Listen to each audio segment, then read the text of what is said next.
कैसे पता लगाएंगे कि मरकरी मछली में है या नहीं, किस बर्तन में क्या मिलाया गया है, किस चीज़ की कोटिंग की गई है।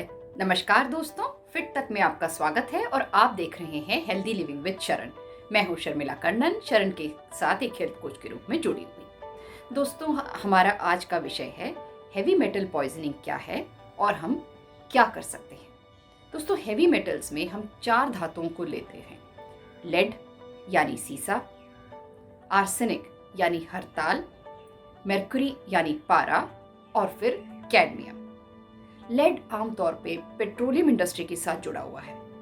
एक टाइम पर हमारे देश के कई राज्यों में लेडेड पेट्रोल मिलता था और जब ये गाड़ियां धुआं छोड़ती थी तो धुएं के साथ हम लेड को भी अपनी सांस में ले लेते थे। इसके अलावा लेड धातु इंडस्ट्री और फर्नीचर इंडस्ट्री और पेंट इंडस्ट्री, इस तरह की इंडस्ट्रीज के साथ जुड़ा हुआ है। पानी की पाइप्स भी हमारे देश में हम लोगों के घरों में आमतौर पर लेड की होती थी और आज के दिन में भी कई लोगों के घर में लेडेड पाइप्स ही हैं। इनके ज़रिए, पानी के ज़रिए भी लेड हमारे शरीर में पहुंच जाता है। अब हम आते हैं आर्सेनिक की तरफ। आर्सेनिक यानी हरताल प्राकृतिक रूप से भूजल में पाया जाता है। जिन लोगों को हैंडपंप से पानी लेने की आदत है या जिन राज्यों में, जिन घरों में हैंडपंप से पानी आता है, वहाँ जिस स्तर से, भूमि के जिस स्तर से पानी आ रहा है उसमें आर्सेनिक मिला हुआ होता है। अगर आप उस पानी को खाने पीने में लेते हैं या फिर खेती करने में लेते हैं तो फसल के ज़रिए, मिट्टी के ज़रिए आर्सेनिक आपके शरीर में आ गया। दोस्तों, हमारे देश के पूर्वोत्तर राज्यों में आर्सेनिक की काफ़ी मात्रा पाई गई है, इसकी संभावना है वहाँ पर। फिर भी अगर आपको 2 गिलास में पानी दिया जाए, एक जिसमें आर्सेनिक हो और दूसरा जिसमें ना हो, आप किसी भी तरीके से पी कर या सूंघ कर नहीं बता सकते कि इसमें आर्सेनिक है या नहीं। आर्सेनिक जब पानी में होता है तब इसका असर, सबसे पहला असर आपके हथेली में और फिर पैर के तलवे में दिख जाता है। आपकी त्वचा काफ़ी खुरदरी, कटी और फटी हो जाती है, जैसे कि एक बंजर जमीन होती है जिसमें काफ़ी सालों से पानी की बूंदें ना पड़ी हों। उस तरीके से त्वचा कटने फटने लगती है। अगर इस तरीके की समस्या आपको है तो ज़रूर पानी को चेक ज़रूर कराएं। अब आते हैं मरकरी यानी पारे पर। दोस्तों, मरकरी आपके दांतों की फिलिंग में इस्तेमाल होती थी, अब तो नहीं होती है, बैन हो गई है। सेरेमिक की फिलिंग आ गई है। और बुखार को मेजर करने में जो थर्मामीटर इस्तेमाल होता था उसमें एक ज़माने में मरकरी होती थी। ब्लड प्रेशर को मेजर करने की जो पुरानी मशीनें होती हैं उसमें मरकरी होती थी। अब ये इसमें सारे डिजिटल वर्जन्स आ गए हैं, लेकिन मरकरी की छोटी सी मात्रा भी हमारी ज़मीन के एक बड़े बड़े हिस्से को प्रदूषित करने के लिए काफ़ी है। इसके बाद आता है कैडमियम।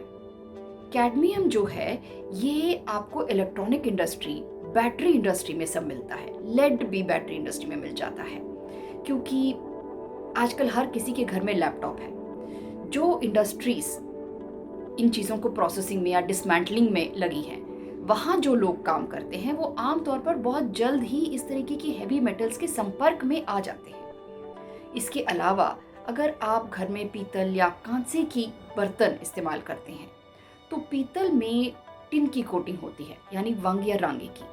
लेकिन नैतिक मूल्यों की कमी की वजह से कई लोग इसमें लेड या सीसा मिलाकर इसकी कोटिंग कर देते हैं।